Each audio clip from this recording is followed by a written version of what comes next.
నమస్తే అండి. ఆలోచనల గురించి కాసేపు ముచ్చటించుకుందాం. ఆలోచనలు ఆకాశంలా అనంతంగా వస్తున్నాయా? ఆలోచనలు కంట్రోల్ చేసుకో. ఆలోచనలు గురించి నువ్వు ఎక్కువగా ఆలోచిస్తే బాధలు వస్తాయి. అతిగా ఆలోచించడం తప్పు. ఆలోచనలను దూరం చేసుకో. నీ ఆలోచనలు నువ్వే బ్రేక్ చేసుకో. ఇప్పుడు మనసులో వద్దనుకున్న ఆలోచనలు వస్తాయి. ఎందుకంటే మనం మనుషులు. ప్రతి మనిషికి మనసు ఉంటుంది. ఆ మనసులోకి మనం వద్దనుకున్న ఆలోచనలు వస్తూనే ఉంటాయి. ఆ ఆలోచనలు ఎలా ఉంటాయి? నెగిటివ్ ఆలోచనలు ఉంటాయి, పాజిటివ్ ఆలోచనలు ఉంటాయి. ఇదేమీ తప్పు కాదే, పెద్దేదో చెయ్యకూడని నేరం కూడా కాదే. ఈ ఆలోచనలు మీకు ఎలాంటి విషయాల గురించి వస్తున్నాయి అని మీరు గమనించాలి. గతంలో జరిగిన విషయాల గురించి వస్తున్నాయా, లేదా ప్రస్తుతం మీ పనికి సంబంధించిన ఆలోచనలు వస్తున్నాయా, ఇతరుల గురించి ఆలోచనలు వస్తున్నాయా, సమాజం గురించి వస్తున్నాయా, ఫ్యూచర్ రాబోయే రోజుల్లో ఎలా పని చేయాలి, ఫలితం ఎలా ఉంటుంది అని వస్తున్నాయా అని గమనించుకోవాలి ఎవరికి వాళ్ళు. అక్కడ ఎన్నో రకాల ఎమోషన్స్ ఉంటాయి. వాటి గురించి కూడా మాట్లాడుకుందాం మనం. ఎంతోమంది మానసిక నిపుణులు, శాస్త్రవేత్తలు, మోటివేషనల్ స్పీకర్స్ గొంతు చించుకుని చెప్పిన మనిషికి వచ్చే సుమారు 60,000 ఆలోచనలకు ఒక సొల్యూషన్ చెప్పలేదు. ఎన్నో ఫాలో అవుతాం మనం, ఎన్నో సోషల్ మీడియాలో వీడియోలు చూస్తాం ఏదైనా సొల్యూషన్ ఉందా అని. కానీ వేటి వల్ల పెద్ద ఫలితం అయితే నాకు కనపడలేదు. ఫస్ట్ మన మనసుని మనం అర్థం చేసుకోవాలి.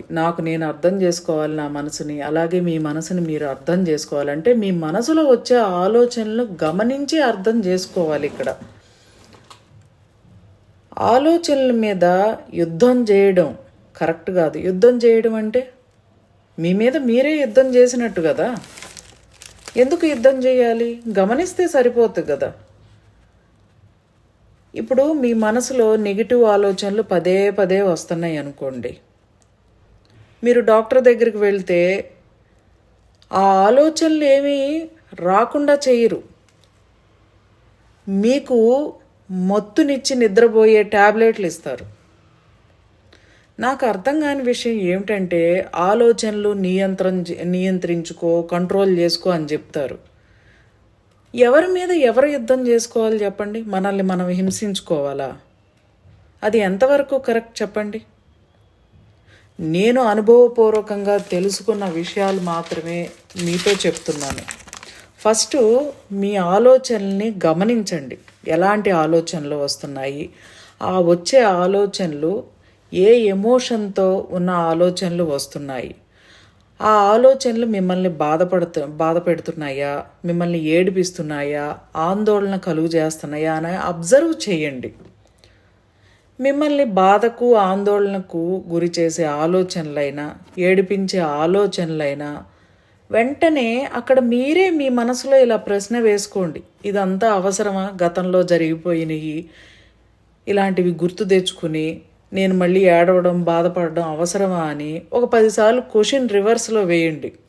నాకు తెలిసి అక్కడికే మీకు అనవసరం అని రిలీఫ్ అయ్యి ఏదో టీవీ చూడడానికి కానీ, లేకపోతే నిద్రపోవడానికి కానీ, లేకపోతే ఏదైనా స్నాక్స్ ప్రిపేర్ చేసుకుని తినడం కానీ, షాపింగ్ చేయడం కానీ, దేనికో దానికి వెళ్ళిపోతారు ఇంకొక పని మీద. ఎందుకంటే అవసరమా అని అన్నప్పుడు అవసరం లేదు కదా, టైం వేస్ట్ పని అని మీకే అర్థమవుతుంది.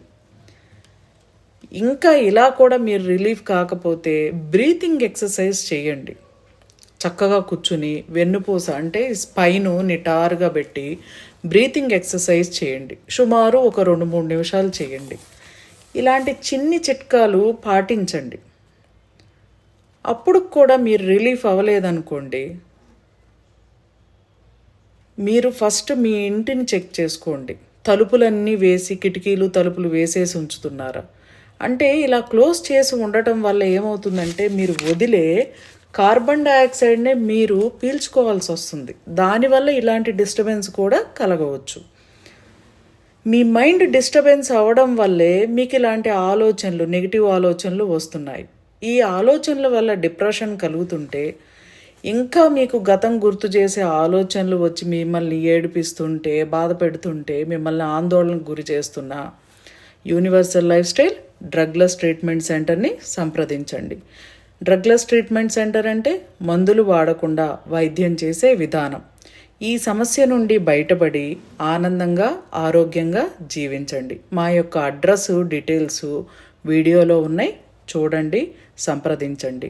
Consultation fee applicable. టైమింగ్స్ వచ్చేసి మార్నింగ్ 4 AM నుండి తెల్లవారుజామున 4 గంటల నుండి సాయంత్రం 8:30 వరకు 8:30 PM వరకు అందుబాటులో ఉంటుంది. థ్యాంక్ యూ అండి. Universal life style.